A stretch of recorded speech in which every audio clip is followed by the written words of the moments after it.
সুকুমার রায়ের সৎপাত্র।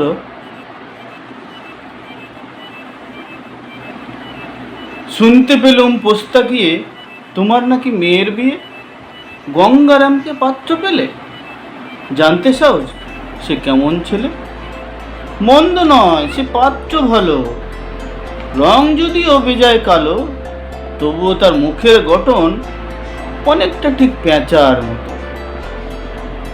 বিদ্যাপতি, আরে বলছি মশাই, ধন্যী ছেলের অধ্যাবসায়। 19টি বার ম্যাট্রিকে সে ঘায়েল হয়ে থামল শেষে। 19টি বার ম্যাট্রিকে সে ঘায়েল হয়ে থামল শেষে। বিষয় আশায় গরিব বেজায়, কষ্টে সৃষ্টে দিন চলে যায়। মানুষ তো নয় তার ভাইগুলো, তার একটা পাগল একটা কুমার, আরেকটি সে তৈরি ছেলে, জাল করে নোট গেছেন জেলে। কনিষ্ঠটি তবলা বাজায়, যাত্রা দলে 5 টাকা পায়। গঙ্গারাম তো কেবল ভোগে পিলের জ্বর আর পাণ্ডুরোগে। কিন্তু তারা উচ্চ ঘর, কংসরাজের বংশধর। শ্যামলাহিড়ি বনগ্রামের কি যেন হয় গঙ্গারামের।